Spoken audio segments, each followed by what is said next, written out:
कक्षा 11 आरोह भाग 1। पाठ का नाम वे आँखें। और इस वे आँखें जो कविता है उसके काव्यांश तीसरे और चौथे को आज आपको पढ़ाएंगे। कविता के रचयिता हैं सुमित्रानंदन पंत। आज पाठ्य बिंदु होंगे, कविता के अंशों का वाचन करेंगे क्योंकि कवि परिचय हम पहले दे चुके हैं आपको, कविता की रूपरेखा पिछले भाग में आपको बता चुके हैं। तो आज कविता के अंशों का वाचन करेंगे, कठिन शब्दों को भी बताएंगे। कविता के अंशों की जो तीसरा और चौथा अंश है उसकी व्याख्या भी होगी और इससे संबंधित काव्य सौंदर्य भी हम आपको बताएंगे। ठीक है, तो सबसे पहले काव्यांश का वाचन चौथे पांचे। बिना दवा दर्पण के घरनी, बिना दवा दर्पण के घरनी, स्वर्ग चली आँखें आती भर, देख देख के बिना दूध मुई, देख रेख के बिना दूध मुई, बिटिया 2 दिन बाद गई मर। बड़ा दुखद है। घर में विधवा रही पतोहू, बेटा तो पहले मर चुका था तो उसकी पत्नी तो विधवा हो गई। घर में विधवा रही पतोहू, लक्ष्मी थी यद्यपि पति खातिन, पकड़ मंगाया कोतवाल ने, डूब कुएं में मरी एक दिन। खैर, पैर की जूती जोरू, न सही एक दूसरी आती, पर जवान लड़के की सुध कर, सांप लौटते फटती छाती। पिछले सुख की स्मृति आँखों में, क्षण भर एक चमक है लाती, तुरत शून्य में गड़ वह चितवन, तीखी नोक सदृश बन जाती। बच्चों देखिए, अब इसमें जो थोड़ा सा कठिन शब्द आए हैं उनको भी बता देते हैं आपको। जैसे बिना दवा दर्पण के घरनी। अब दवा दर्पण क्या हुआ? दवा आदि। दर्पण शब्द का मतलब ये भी है जो कि सामान्य प्रसाधन, जो स्त्रियों को बड़े प्रिय होते हैं।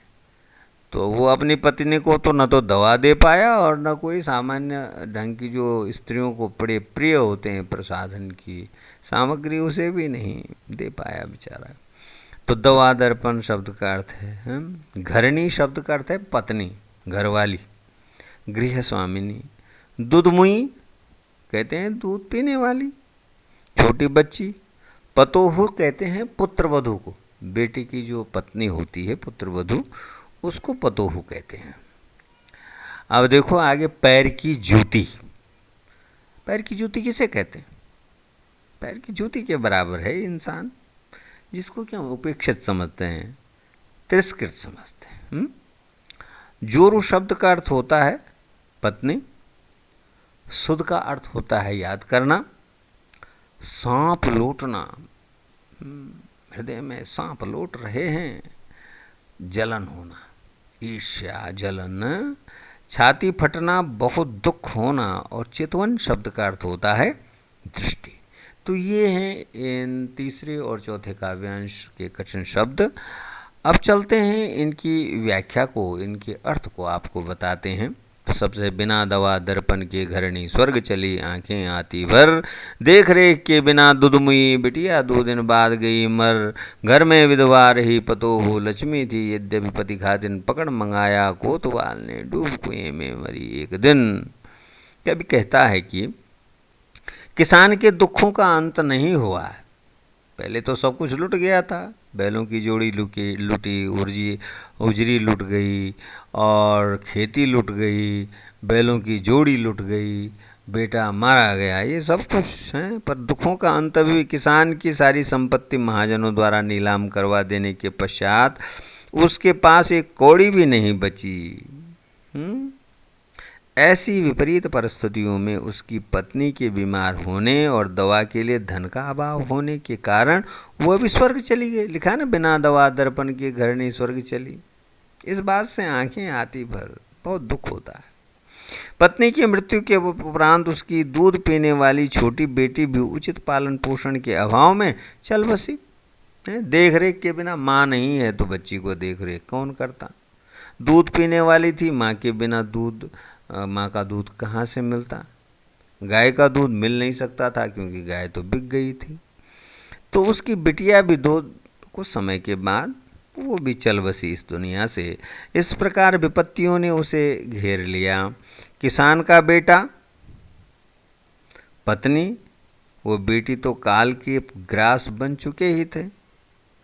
अब हुआ क्या, घर में विधवा रही पतोह, पुत्रवधू विधवा हो गई क्योंकि बेटा तो मारा गया था। तो अब केवल घर में पुत्रवधू थी और उस पर भी पति की हत्या का आरोप लगाया जा रहा था कि इसने अपने पति को मार डाला है। जिसे पहले घर की लक्ष्मी कहा जाता था, उसे भी एक दिन कोतवाल ने बुलाकर अपनी वासना का शिकार बना दिया। पकड़ मंगाया कोतवाल ने बुला लिया। बेचारी के साथ में अन्याय किया गया, वासना का शिकार बनाया गया। गांव की स्त्री अपने चरित्र को ही सब कुछ समझती है, सहन न कर सकी और डूब कुएं में मरी। एक दिन कुएं में छलांग मार करके उसने जान दे दी। किसान अपना सर्वस्व लुटाकर नितांत अकेला रह गया। उसके दुखों का कोई अंत नहीं। अब आगे कहता है कि खैर पैर की जूती जोरू। पत्नी, स्त्री का यहाँ पे थोड़ा सा उपेक्षा का भाव यहाँ पे दिखाया गया है कि स्त्री को पैर की जूती के समान उपेक्षित माना गया। कोई बात नहीं, भले लक्ष्मी थी, सद्गुणी थी, मर गई तो क्या हुआ, दूसरी आ जाती। यही बात तो कहना चाहते हैं। कभी कहता है कि पत्नी को आमतौर पर पैर की जूती के समान तुच्छ समझा जाता है। ये उस समय की स्थिति को बताते हैं। आज भी बहुत कुछ स्थिति ऐसी है। कहा जाता है कि एक न रही तो दूसरी आ जाएगी। पुरुष तो कई पत्नियां ला सकता है, एक मरी दूसरी ले आओ। आज भले ऐसी स्थिति नहीं है। तो कहा जाता है कि एक न रही तो दूसरी आ जाएगी। खैर पैर की जूती जोरू, न सही एक दूसरी आती। पर क्या है, उसकी मानसिकता के चलते किसान अपनी पत्नी को तो फिर भी भूलने का प्रयत्न करता है, पर अपने जवान बेटे की असमय मृत्यु का स्मरण होने पर उसकी छाती पर सांप लौटने लगते हैं। वो दुखी होने लगता है, जलने लगता है, अर्थात उसका दुख असहनीय हो जाता है। कभी कहता है अपने अतीत के सुख क्षणों का स्मरण होने पर, पिछले सुख की स्मृति है, अपने अतीत के सुख क्षणों का स्मरण होने पर कुछ देर के लिए किसान की आंखों में खुशी दिखाई देती है। पुरानी यादें जब आती हैं ना, सुख के क्षण जब याद आते हैं तो आंखों में थोड़ी चमक दिखाई देती है, खुशी होती है। भूल जाता है वो अपने सारे दुख को। सुखद स्मृतियों से बाहर निकलने और वास्तविकता से परिचित होने पर उसी क्षण उसकी दृष्टि शून्य में खो जाती है, दुखी हो जाता है। एक तीखी सुई के समान बनकर उसके हृदय में चुभने लगता है वो सुख। अर्थात सुख की चमक क्षणिक है, जबकि दुख का कोई अंत नहीं। इस प्रकार किसान के जीवन में केवल हताशा, निराशा और दुख ही शेष रह गया है। तो ये है इस कविता का अर्थ, इसकी व्याख्या।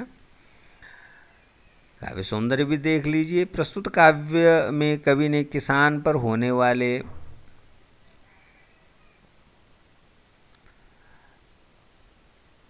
पुलिस के अत्याचारों का मर्मस्पर्शी वर्णन किया। पुलिस किस तरह से अत्याचार करती है, किस प्रकार से गरीब लोगों के ऊपर अन्याय अत्याचार उनको अपना वासना का शिकार बनाती हैं, इस बात का चित्रण इसमें किया गया है। दूसरी बात, किसान की मानसिक पीड़ा का करुण चित्रण इसमें किया गया। इसमें पूरे में करुण रस की अभिव्यक्ति हुई है। पूरे काव्यांश में ग्रामीण शब्दावली का प्रयोग किया गया, जैसे लक्ष्मी, पतोह हैं, और लक्ष्मी, पतोह ऐसे शब्दों का प्रयोग किया गया है। मुहावरों का प्रयोग किया गया है, सांप लौटना, छाती फटना, पैर की जूती हैं, तीखी नोक, सदृश बन जाना। सदृश शब्द का प्रयोग, उपमा अलंकार का प्रयोग किया गया है। इस तरह से। और कविता की जो भाषा है वो अत्यंत सरल और सहज है, पढ़ते ही बात समझ में आ जाती है। तो ये है इस कविता का मुख्य अर्थ और काव्य सौंदर्य। आपको अब कविता से संबंधित जो महत्वपूर्ण अंश हैं उनके को समझना है। पाठ्यपुस्तक के जो प्रश्न हैं उनको संपन्न करना है, और हो सके तो कविता को पढ़ कर के कविता को पढ़िए, और कविता के अंशों को पढ़ कर के उससे संबंधित प्रश्न खुद बनाइए और उन प्रश्नों के उत्तर लिखने की कोशिश कीजिए। अपने विचार भी लिखिए, अपने विचारों को लिखिए कि किसान की वास्तव में पहले की स्थिति आज की स्थिति में क्या अंतर है। इन सब बातों के विषय में आपको लिखना होगा, तो आपको पूरी कविता समझ में आ जाएगी। और कविता से संबंधित कोई भी प्रश्न जब तब आपके सम्मुख आएगा तो आप उस प्रश्न के उत्तर को देने में सक्षम रहेंगे। तो ये था कविता वो आँखें। धन्यवाद।